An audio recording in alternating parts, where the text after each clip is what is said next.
ಅದೇನ್ ಗೊತ್ತಾ, ಕಲಾಸೌಧ ಹಾಳು ಕೊಂಪೆನೆ ಆಗಿತ್ತು ನಾವು ತಗೊಳಕ್ ಮುಂಚೆ. ಅದ್ಭುತವಾದ ಜಾಗ, ಅದ್ಭುತವಾದ ಥಿಯೇಟ್ರು. ಅವರಲ್ಲಿ ಕ್ಲರ್ಕ್ ಇರೋರು ಫೈಲ್ ಹಿಂಗ್ ಎತ್ತಿ ಹಿಂಗ್ ಇಡೋದು. ಅವರು ಏನಿಲ್ವಾ ಆ ಕಲಾಸೌಧ ತಗೊಂಡ್ವಿ. ನೋಡಿದ್ರೆ ಒಳಗಡೆ ಸಾರ್ ನಂಬಲ್ಲ, ಕರ್ಟನ್ನ ಹಿಂಗ್ ಇಷ್ಟ ಅಗಲ ಹರಿದಿದ್ದಾರೆ, ಅದನ್ನ ಬೆಡ್ಶೀಟ್ ಮಾಡ್ಕೊಂಡಿದ್ದಾರೆ. ಆ ಕರ್ಟನ್ ಎಳಿಯಕ್ಕೆ ವೈಟ್ಸ್ ಬೇಕಲ್ಲ, ಕೌಂಟರ್ ಬ್ಯಾಲೆನ್ಸ್, ಆ ವೈಟ್ಗಳೆಲ್ಲ ಎತ್ಕೊಂಡು ಹೋಗ್ಬಿಟ್ಟು ಅದು ತಂತಿ ನಿಂಗೆ ಕಟ್ಬಿಟ್ಟಿದ್ದಾರೆ ಕಂಬಕ್ಕೆ.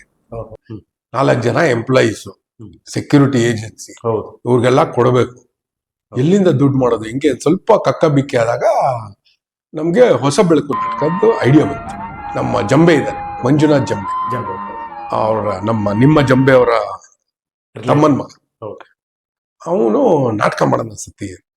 ಸೊ ಹೊಸ ಬೆಳಕಿಗೆ 15 ವರ್ಷ. ಹೋದ ತಿಂಗಳು ನವೆಂಬರ್ 21 ನಮ್ಮ ಆನಿವರ್ಸರಿ, ಅದ್ರದ್ದು 2 ಬರ್ತ್ಡೇನು ಸೆಲೆಬ್ರೇಟ್ ಮಾಡಿದ್ವಿ. ನಮ್ಮ ಶಶಿಧರ್ ಬಾರಿಘಾಟ್ ಹೇಳೋರು, ಆಡಿಟೋರಿಯಂ ಮಾಡೋದು ದೊಡ್ಡದಲ್ಲಯ್ಯ, ಅಲ್ಲಿ ನೀನು ಆಡಿಯನ್ಸ್ ಡೆವಲಪ್ ಮಾಡಬೇಕು, ಕ್ಯೂರೇಟ್ ಮಾಡಬೇಕು.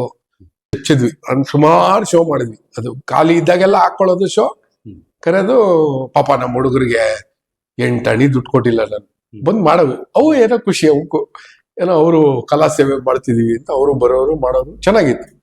ಬಹಳ ಎಂಜಾಯ್ ಮಾಡ್ಕೊಂಡು ಆಡಿಯನ್ಸ್ ಡೆವಲಪ್ ಮಾಡಿದ್ವಿ. ಬರ್ತಾ 5 ವರ್ಷ ಮುಗೀತು. 5 ವರ್ಷ ಆದ್ಮೇಲೆ ಮತ್ತೆ ಎಕ್ಸ್ಟೆನ್ಷನ್ ಕೊಟ್ರು 3 ವರ್ಷ. ನಮ್ಮ ಜೊತೆನೆ ಇದ್ಕೊಂಡು ಅಲ್ಲೇ ನಾಟಕಗಳು ಮಾಡಿದವರು ನನ್ನಿಂದನೇ ಹೋಗಿ ಆ ಕಲಾಸೌಧನ ಪಡ್ಕೊಳಕ್ಕೆ ಟ್ರೈ ಮಾಡಿದ್ದು. ಬಟ್ ಕೊನೆಗೆ ಅದೇ ಈ ತರ ಆಗಿ ಬಿಟ್ಬಿಟ್ರು ಆ ಕಲಾಸೌಧ. ಅದಾದ್ಮೇಲೆ 1-2 ಸಲ ಕರೆದು ನಾನು ಅದನ್ನೇ ಹೇಳಿದೆ, ಸರ್ ಈಗ ಕಲಾಸೌಧ ಇರೋ ಪರಿಸ್ಥಿತಿ, ಅದು ರಿಪೇರಿ ಮಾಡ್ಸಕ್ ನಂಗೆ 6 ತಿಂಗಳು ಬೇಕು. ತೀರಾ ಹಾಳಾಗೋಗಿದೆ, ಲೈಕ್ ವರ್ಸ್ಟ್ ಕಂಡೀಷನ್. ಲೈಟ್ಗಳಿಲ್ಲ, ಕತ್ಕೊಂಡು ಹೋಗಿದ್ದಾರೆ. ಅದು ಇವಾಗ ಒಂಥರ ಕಸ ಹಾಕೋರ್ ಪ್ಯಾರಡೈಸು, ಲವರ್ಗಳ ಪ್ಯಾರಡೈಸು, ಡ್ರಗ್ಸ್ ತಗೊಳ್ಳೋರ ಪ್ಯಾರಡೈಸ್ ಆಗಿದೆ.